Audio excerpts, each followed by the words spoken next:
Welcome to the XY Advisor podcast. To join a global community of financial advisors sharing and learning with one another to drive the positive evolution of financial advice, head to xyadvisor.com.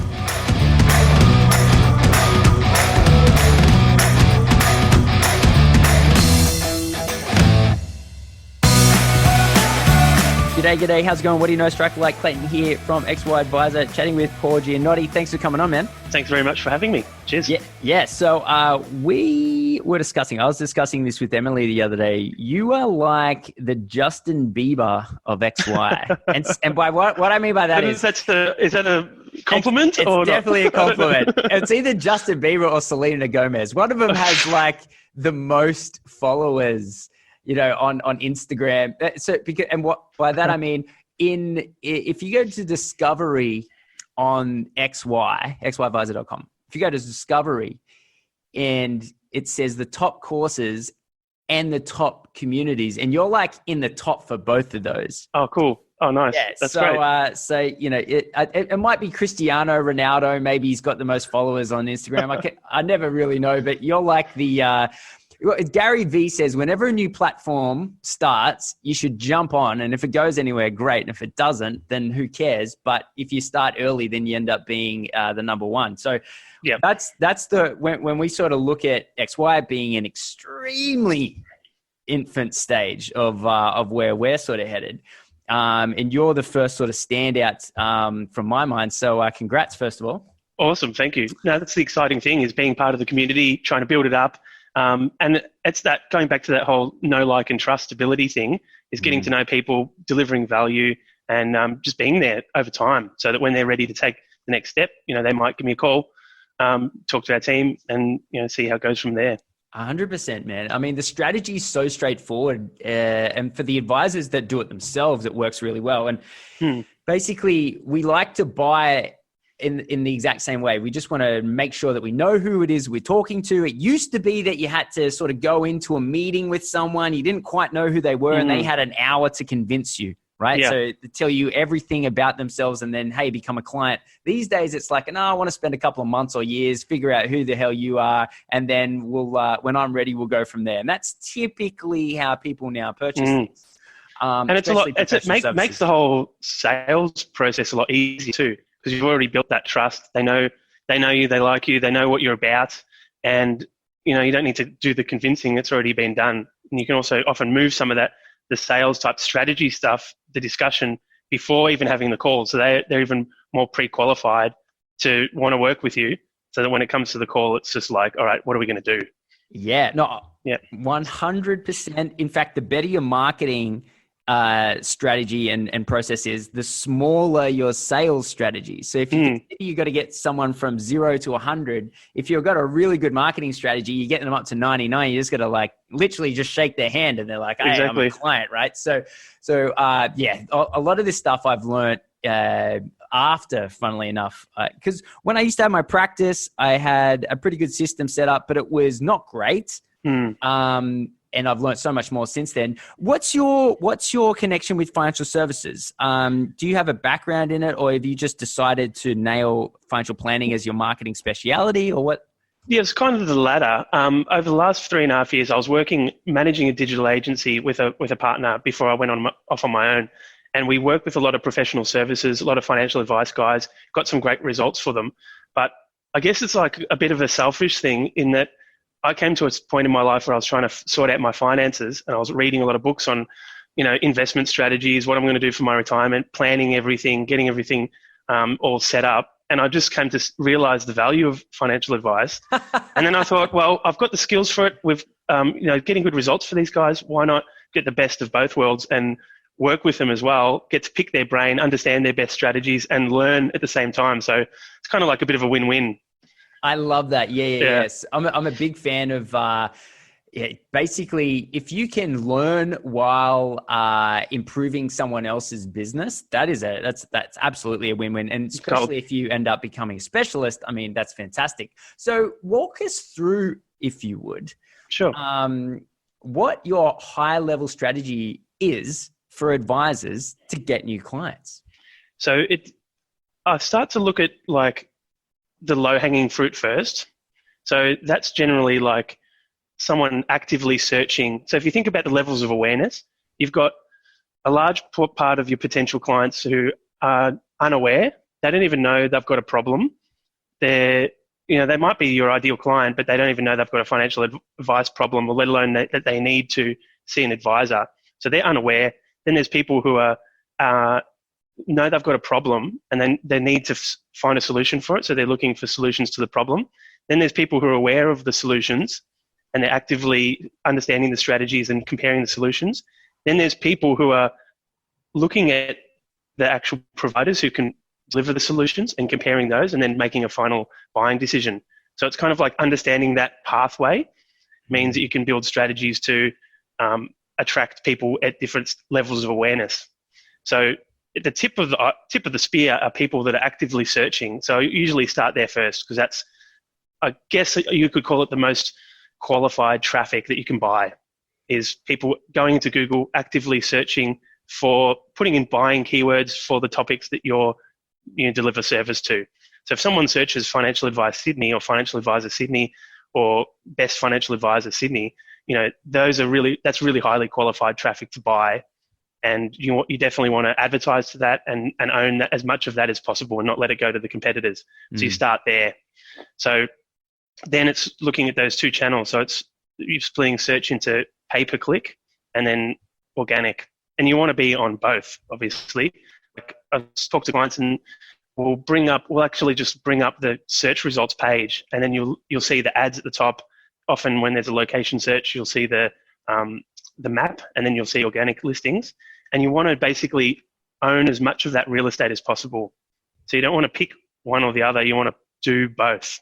Yes. So go into ads, and also work on your local SEO, work on your SEO to try and rank in organic. And ads is often a faster solution. Like, you're going to get immediate results, and SEO can be a longer term play that you have to maybe build up your level of domain authority and the content on your site and everything to get into the top rankings on organic.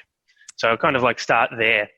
But for those that are listening, if they're looking at search, you want to look at the conversion pathway. So if you're advertising, you're obviously not advertising in a vacuum. So you're having to look at the competitors as well. So one really good exercise to do is open up the search. So you type in financial advice Sydney, and then look at who else is competing for those keywords. So you look at their sites, look at their pages, how well they're optimized for conversion. That's often one of the best first steps, is optimizing the conversion pathway to get people to book in that appointment. So you can just look at how well is your page, like where are you sending traffic to? Is your homepage optimized for conversion? If you open up the top performing sites, you'll often see big phone number at the top, click to call, or book in an appointment, or book in a 15-minute Q&A, and they're driving people to convert. So you want to make sure that basically you want to look at all the best pages and steal the best elements of everyone and build a page that's better than everyone else. And same goes for your ads. It's like, how good is my messaging? Well, what are the competitors saying, and which one would I click on, and why? And can I steal bits and pieces of the best and create the ultimate ad? Same goes for the landing page. How well is it optimized? Create the best in the market, and then then looking at the rest of the process, like how well is your thank you page optimized? So often people will say, "Oh, thanks, you booked in an appointment," and that's it. But that's a great opportunity to keep building the trust, keep building. Like, you could have a great video there that goes into what it's going to be like on the call, what to expect, why we work with people like you, and use that as a trust building process. Definitely, man. So, I mean, it's what you've just said is make sure you're doing the basics well. And the good news is Australia is so big geographically that in probably the majority of geographical locations around Australia, there's no one even playing that system. You know what I mean? So there's probably so many advisors out there that would, with a very small amount of effort, get a big return on that effort. It always, that was something that I just didn't do well. I didn't do the basics well. Do you remember what it's like before you understand marketing? I do.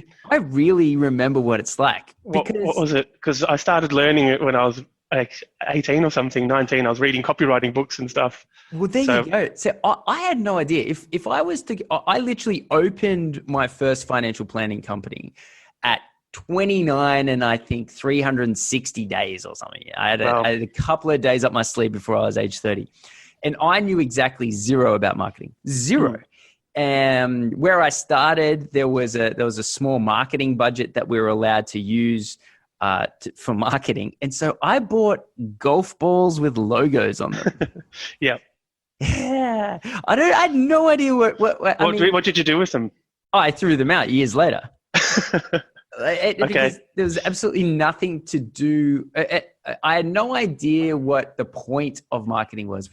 Since learning, the point of marketing is to create a relationship with as many people as possible, scalable relationship, so that they feel comfortable enough to buy from you. I had no idea. I looked up marketing and I bought the first thing I saw. It was really, really bad. And so I've only since learned, since leaving financial advice, funnily enough, and working in a tech company now, XY, is all of these things are so much more important than I anticipated. So doing the basics right is super important. It's something that not everyone does. If you move outside of those that are actively looking, how do you get people to, attract or be involved with an audience that is uninformed, let's say, and not looking? Or we can change it. We can divide it into two that know they have a problem but aren't looking, and maybe they don't know they have a problem and not looking, because I'd imagine the people that know they have a problem but not looking are easier to attract. So there is this like natural relationship building process that we all go through, that we just build trust and build comfort with people over a sequential time. So that's about how do we allow them to engage with our content, and then give them an option to subscribe to learn more. And that's either using a lead magnet, and that's actually a topic that we're going to cover. I'm not sure when this podcast is going to come out, but we're going to do a web class on Thursday about how to define and build a lead magnet offer that converts. Wow, that's awesome. Yeah, so we're going to take people through how to create the hook, understand what we're offering, the pieces of technology that we need to use to get people to convert, how to tie it all up with the platforms and automate it all. So that's a really good way.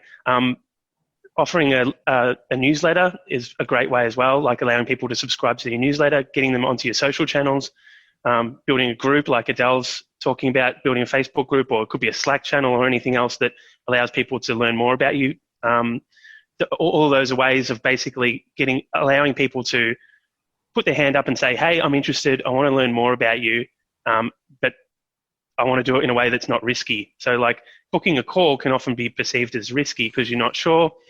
You might be embarrassed just about your finances and how and that could be stressful enough. There's a million reasons why someone wouldn't see a financial advisor. I've put it off myself for 10 years thinking about it, or buying books. So you want to figure out a way of getting them into your circle of influence and being able to nurture them over time. And it's often just about just the idea of keep showing up. Like keep showing up, keep being visible. And when it's the right time for them to take action and you've delivered a lot of value over time, who are they going to call, who are they going to turn to? They're going to turn to you because you've already developed the relationship with them. You've been giving them lots of value. And it goes back to that. I'm not sure if you've read that book, Robert Cialdini's, I think it's Influence. Oh, I have, yes. And one of his laws, the law of reciprocity. Yes. So if you give something to someone, they're much likely to want to give back to you. Yeah. So it's a great strategy. It's that Vaynerchuk's idea of left hook, where you're giving, and then you ask for something. Yes. I got stung by reciprocity in South America once. This lady came and we jumped off the bus, 3 gringos, and this lady comes up, she goes, oh, here, let me carry your bag over to the place that you need. And we were like, oh, thanks, you know? And then we just bought whatever she was selling. And then later on, we're like, why did we buy that thing? Oh, reciprocity. Yeah. Anyway. The monks do it really well. They walk around and give you a book, and then they say, hey, would you like to donate? And you're like, you just feel obliged to do it. So we're kind of like using that, deliver a great amount of value over time, and then they're more likely to want to talk to you first when it comes to taking action. Yes. So if we think about it, and again, if I go back to my financial planning days, I would pay for a Facebook ad. And again, it was really unsophisticated, but it did work to a small extent. And it would simply just email me someone's name and an email. It was as simple as that. It was that, I guess, rudimentary. And I spent a lot of time on the design, a lot of time on all this stuff, but I wasn't even giving away anything, right? It was put your details in here if you want amazing advice or something, right? I'm surprised anyone even bloody put their details in. Yeah. But they did, and I got occasional clients. But obviously, the better you understand the purpose of the journey for how people come in, the better it is. So I would say, as someone who, as an advisor, just simply going out and connecting with as many people on LinkedIn and then consistently putting out content is such an easy and free way and free kick to get in front of so many people. It's great. It's amazing that more people don't do it. And then the other one is, and this is what we were talking about before we got started, is the podcast. The podcast is an unbelievable tool to get in front. I get messages, like LinkedIn messages, I would say once a week, just from people, and we don't even sell anything, right? So all we say is, hey, join XY Advisor if you're an advisor, and that's for free, right? So we're not even selling anything, and yet people always, I'd say once a week, send me a thank you because of what they're learning via the podcast. It is such a great tool, and it's cool. I'm starting to see more and more and more advisors are now launching their own podcasts, which is really, really cool. But if you simply, and I think like long form is almost overdone now. We were so worried about everyone having such a short time, headspace to concentrate on things, that we created this long form content. But now it's almost like long form is overdone. I've heard before XY goes for 45 an hour. It might be a little bit too long for people. I'd love to see someone punch out a 10-minute daily podcast. Just boom, boom, You read my mind, actually, because I was also thinking about, I've been experimenting a bit with LinkedIn lately as well. And actually, just from putting out daily updates, I'm getting people saying, jump on my live thing. I'm going on a podcast next week with a webinar next week with a guy from Finland and his big audience. And these are just happening from me posting content every day on LinkedIn. So that's a really simple, easy way for people to keep being visible. Who's the guy in Finland? Dr. Anton, and I would murder his last name if I tried to pronounce it. Sure. But is he in financial advice at us? No, he's a content marketing guy. Okay. I married a Finn, so I'm always super interested. Yeah. Yeah. I've got a very good friend from Norway as well, and who's in the marketing circle. So we know a few people around there. But it's amazing when you start putting out content and just being visible, how many different opportunities come about. Definitely. I don't know one thing I've been doing that's worked really well is on a Saturday, take 2 hours, grab a coffee, turn everything off, all the notifications off, and just write all my updates, and then I'll schedule it in for the week, so that you don't need to spend your working week thinking about what you're going to write and everything. It's all scheduled and set up, and then it just gets posted. Yep. So quite a good way of doing it, and it's quite fun just on a Saturday going and writing and getting it all done, and you know that you've got the week of content covered.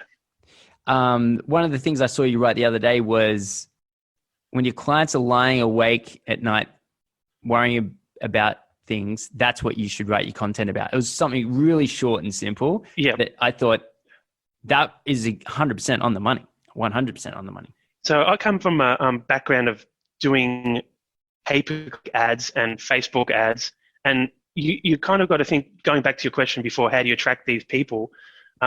Search is the lowest hanging fruit when people are actively searching for you, but then all the other channels are kind of, you make the distinction between search is fulfilling demand. It's basically like a sign on the side of the road saying, hey, you're searching for this, come here, we've got something for you over here.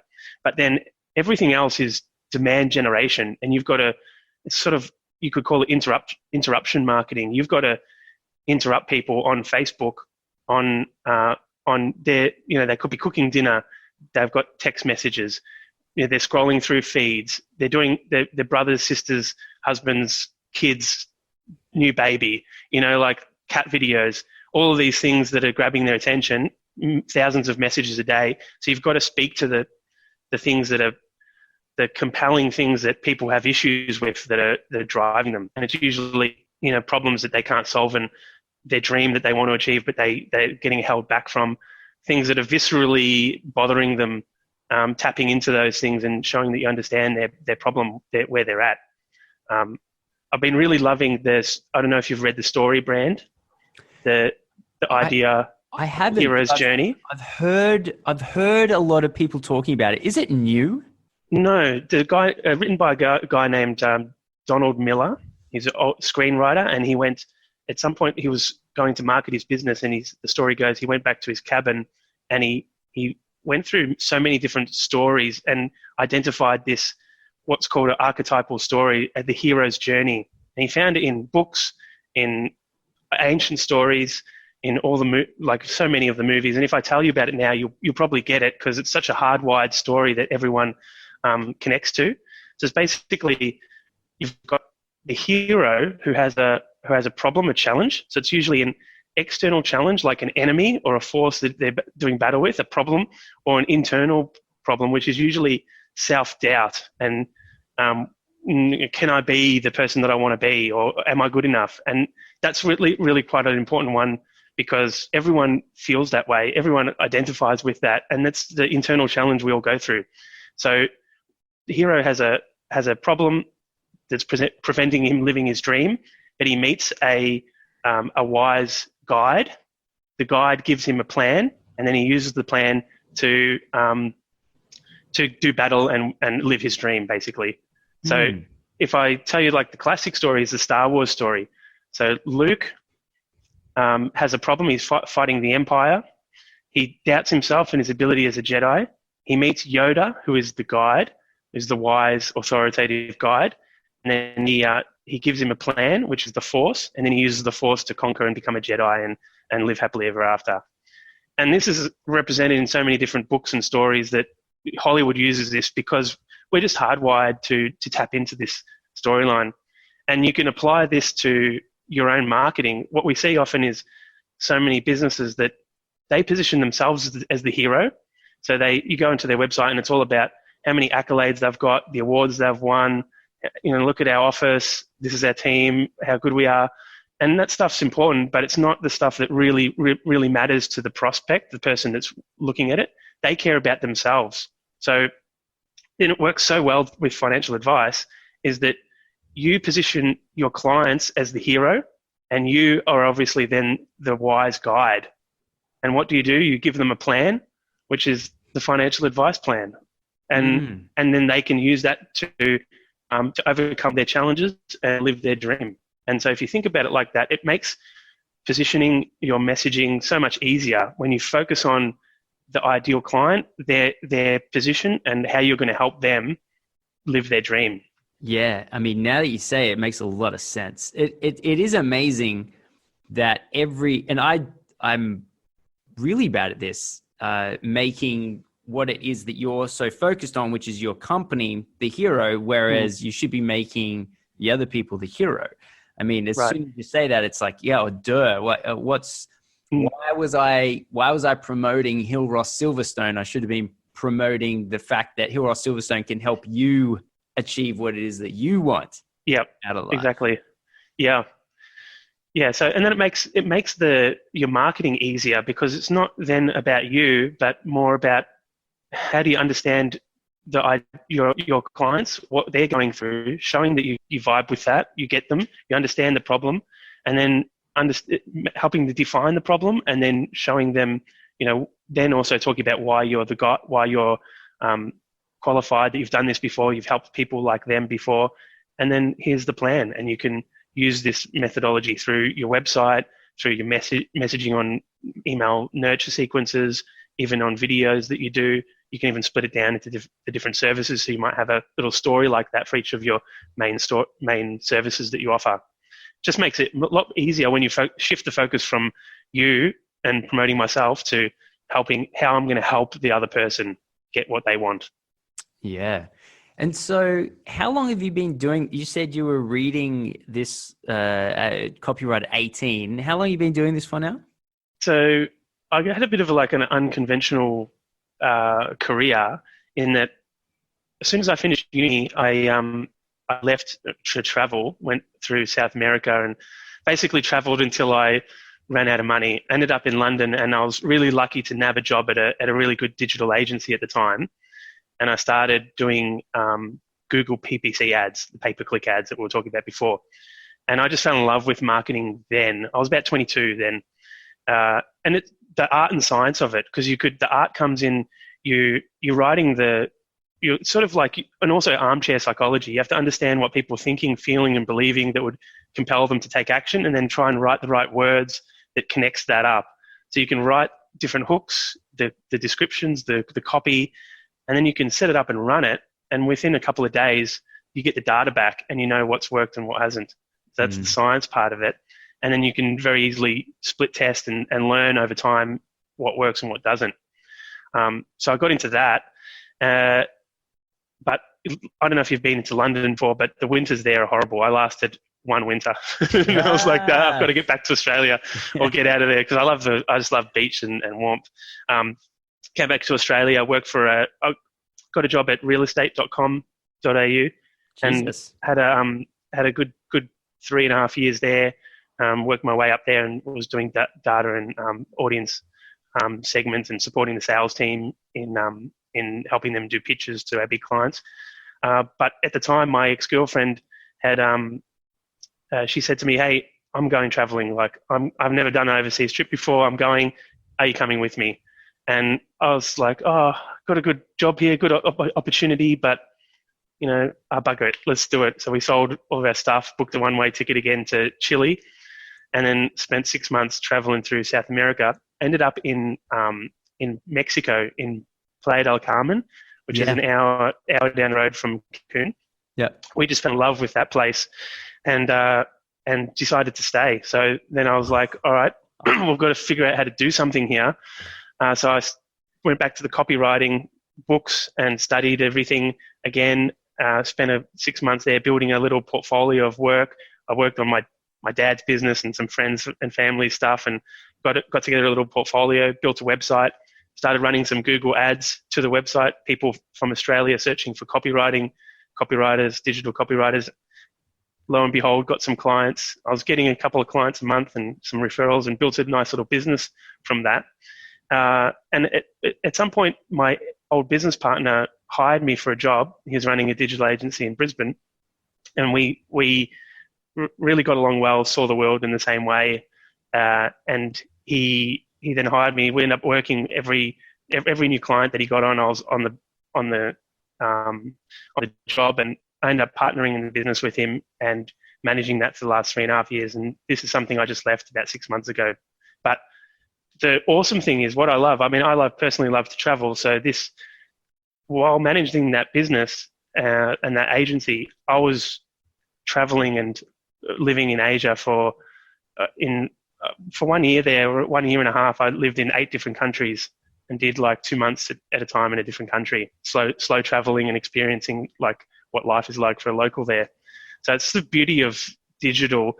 As long as I've probably worked with, say, somewhere between 50 to 100 clients being overseas. And as long as you do a good job and you've got great communication and you're getting them results, people don't really care that much where you are. course, So yeah. it's awesome. The freedom that you can have around that is awesome. We have our at XY, the majority of our workforce is remote. And I noticed just recently that Twitter and Facebook are doing the same thing after this COVID nonsense. They're like, well, if you want to work from home, although I did read in Forbes that Facebook said, look, if you move out of Silicon Valley, we're going to pay you less, which I thought, brutal. But anyway, such is life. Cool. So ultimately, people are coming in, whether they're informed or uninformed, searching or not searching, but your goal is to get people into let's call it a funnel. Mm-hmm.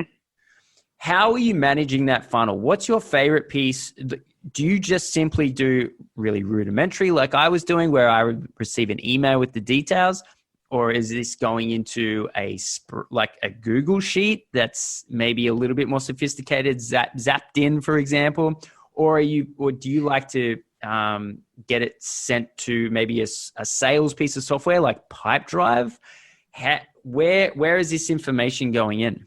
Yeah, generally into a CRM, a marketing automation CRM or platform. If you want to do it simply, you look at something like MailChimp for just basic email marketing automation. I really like and I'm a partner agency of Active Campaign. So it's a basic CRM, but it can manage your sales pipeline. So you obviously want to, once a call comes in and gets booked, you want to use something like Zapier to connect up and then add the opportunity into your sales pipeline so you can manage, all of your leads. The best thing is have what we talked about before where people download a lead magnet. That's someone who you would consider to be a marketing qualified lead. So they've put their hand up and said, hey, yep, I want to learn more about you, but I'm not quite sure or whether I'm ready to book a sales call or book in a discovery call or whatever your first sales step is. So you need to figure out a way of nurturing those leads and making sure those leads become, or how can you upsell them, encourage them to book in that call. And so we do that with marketing automation and also been really using the weekly email as well. So if you're producing content, you might produce content for your blog that can then get repurposed as an email, and that should go out to all of your lists. So the prospects that have downloaded lead magnets, people that are thinking about becoming customers, and your clients as well, and just delivering value with that. And that's a great way of sharing your expertise, but it can also get really good referrals because on the bottom of the email you might say, hey, if you enjoyed this, please send it to someone who might find it valuable. And just another way of being aware, being visible and staying on top of people's minds. One of the things that we've tried to embrace a lot at XY, and it is difficult because it's still relatively early in its progression, is video. So we do a lot of what's called Marco Polo internally, which is an app. It's free. Always highly recommend this. And the reason why I was a big fan of Marco Polo is because I'd always considered Snapchat difficult to use. But my thought was if you could get your mate, like your business mates in a group, could send Snapchats to each other, which would be a really quick way of everyone staying informed rather than email, right? And rather than Slack. But for whatever reason, I could never convince anyone to get onto Snapchat and use it. But then this other program came around. It's called Marco Polo, and it's exactly that. But it has no social media element to this. So there's no wall, there's no engagement or anything other than just simply you create either one-to-one or groups, and you press a button, you talk, and then you press the other button. And then that message just gets sent to as many people as you pre-selected. So that it works really well with internal communications because you can get a lot across in a short amount of time to a lot of people. With external communications, it's always been a little bit difficult. Like sometimes we'll use Loom to record videos, and Loom's really popular, I think, to walk through documents and when you want to go through something that's heavy in detail. We've been exploring Bonjoro for a little while in terms of quick videos out to people. It doesn't require them to download anything, which is a really big positive over Marco Polo. And one thing that they've started doing now is if you can record your screen, and then it will give you a GIF, like a moving GIF of what you've just recorded. So if you've gone onto someone's website, for example, and you're recording something about them, and you can show them in the GIF that it's actually their website with the video built into the GIF, I think that's it shows them that you've done the hard work to actually make something specifically for them. Yep. So that's a really important thing. I haven't quite figured out how to use that really well yet. But the other, because we're always looking at this sort of stuff, the other thing that we've recently come into contact with is it's created by Typeform. Now, Typeform's been around for a long time. It's called Video Ask. So videoask.com, it splits the screen like we're doing now in Zoom. Uh-huh. But it asks a question, right? So basically, if I was to create this for you, I'd say, "Hey, Paul, how's it going? Mate, here's question 1." And then it will give you options, and you have to you click on the option, and then I have 2 prepared set responses. And let's say you pick option A, and I go, "Okay, it's really good to know, blah blah blah blah." In that case, this, and then let's say my video is over.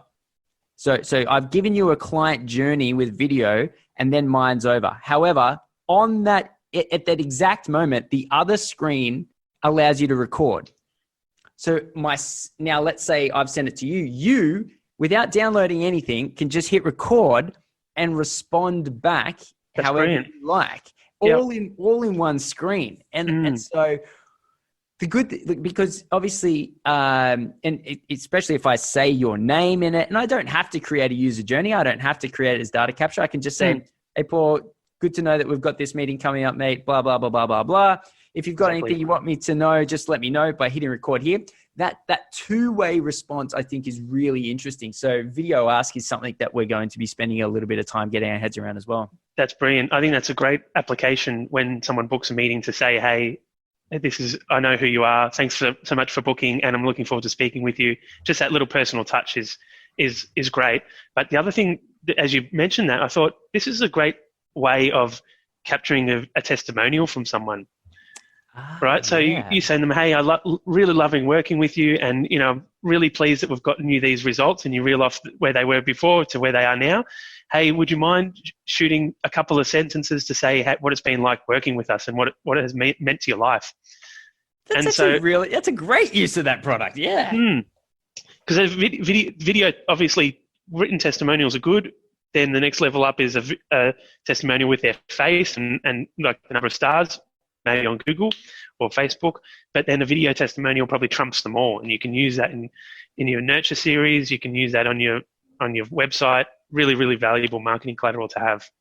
That's really, really good, man. A lot of this stuff you kind of have to, and this is why working with someone like you makes a lot of sense, is because as let's say I'm the owner, put my advisor hat back on, I got a business. I'm somewhat aware of a lot of this stuff, but it does take a long time to sort of put it in the right place. Yeah. And so lead capture or client acquisition now, to me, means so much more than it, because I've thought about it and had so many conversations about it. But then now you've given me more to think about after this conversation. And I've sort of had a bit of a privilege where I get to get better at my job by speaking to experts like you as well. And so it's difficult as someone who's not doing it 24/7 to be, okay, I've got this type of client journey for someone that's like this, and this client journey for someone that's like this. But then once they get here, then it's all the same. And then at this stage, it splinters back off again. And it sounds and it used to be overwhelmingly difficult as well. I remember only a handful of years, the only product that would allow you to do something like this was called Infusionsoft. And then you needed a nuclear physicist to figure out how to use that, right? Like that was, but now there's all this mapping you can do with the if functions that are very easy to pick. And I know ActiveCampaign, for example, is one of those that are really successful at that. We use Zoho. We actually used ActiveCampaign for about 4 years. We've only recently moved across to Zoho. One thing, here you go, I didn't know when you changed email managers or whatever they're called, that the servers don't get entirely excited about this. And I wish I'd sent more smaller based emails than larger to begin with, because that was a rookie move, man. Like, we pissed off. Why did you switch to Zoho? Because I remember we used to use Zoho before, maybe about 5 years ago. Then we switched to SharpSpring, and then now to ActiveCampaign. But every one of them has their own little nuances, and you really need to understand your use cases and figure out what your requirements are. And you really need to dive into the nuts and bolts of what they deliver, because you can often get to a point where you've implemented a CRM and then you realize, oh shit, it just doesn't do this one thing, which is ruining everything for us. Yes. You have to be very clear about it. Yes. So the reason why is because we ended up, as every company does who's sort of starting out and trialing a bunch of tech, is we end up getting $2,000, $3,000, $4,000 bills a month, right, to pay for everything that we were doing, and we were zapping from one thing to the other, right, and it was over time. And again, that's why it makes sense to work with people like you to avoid all this. But over time, we sort of figured out what we wanted to achieve. It took us many years, and it took us a lot of money, and then we started a project called Does Zoho Do It? Yep. And because I was blown away, and I'm only just now getting my head around the amount of things that Zoho does. So Zoho, at some stage, and I can't tell when, have re-engineered their business so that now that they're a platform and they just constantly produce new apps. You can do anything with it. Yeah, it's pretty amazing. So now they're just like, every couple of months, they're like, here's a new thing we do. Here's a new thing. Hey, wait a second. That's just Slack. Hey, wait a second. That's just this thing that I'm paying for over here. And then now we've got a project on. We're in the middle of this multi-month tech audit. And the project is called Does Zoho Do It? So we're looking at something on the expense line. And can we find the Zoho equivalent? Because we've realized that that's what Zoho wants to do. They want to get you to pay your one small fee per person, and then they just got their developers just absolutely just piling on the amount of things that it does. It's amazing. And it's quite flexible too. You can go in and change things and everything, build the different functionality that you need. So, it's really a good option for that if you want to get really, really specialized into it. Definitely. And again, this is we started on MailChimp, went to ActiveCampaign, and it's many years later that we're only just now going to Zoho. Realistically, the only place to go to from here would be Salesforce or something like that. And I'm certainly I'm not in any rush to spend a few $1,000s. Bit more pricey, yeah. Exactly. Yeah, 100%. So the tech thing is a huge journey, but it's an important journey, and essentially the better that advisors get at this. Here's the thing that people don't talk about enough with marketing as well. The better you get at marketing is actually you get better at your financial advice, because you learn how to articulate what it is that you do better, and you learn, and thus you know how to deliver on what solves your clients' problems better. These are all really interesting results to come off the back of spending time doing your marketing. You actually strangely end up becoming a better advisor. Yep. Actually, one of the first things we do is the ideal client profile, and that's like a detailed breakdown of who you're speaking to. And you might have several segments of your potential customers, but you're wanting to really drill into those things, like I mentioned before. What's keeping them up at night? What are their goals? What are their dreams? What does that mean to their life? What does it mean to you could even say, what does it mean to their identity? That they're going to be a good family man, that they're going to they're going to be better than the neighbor next door, or whatever it is that's driving that person. You want to understand that at a granular level. And then, as you said before, you might have these different journeys, but you may want to tailor the messaging to different people. So the pre-retire, like the 55-year-old pre-retiree, is getting different messaging from someone who's in their 30s and has just had a promotion and they want to deal with an increase in income or whatever it is. So you're breaking it up, and often relevance wins. So the more relevant your messaging can be, then the better it's going to perform. It goes back to that Google search. So if someone searches for, we want to make granular experiences where possible and relevant experiences where possible. So if someone searches for financial, like take the two very popular keywords, financial planner and financial advisor. Both of those keywords are pretty similar search intent. They're looking for an advisor.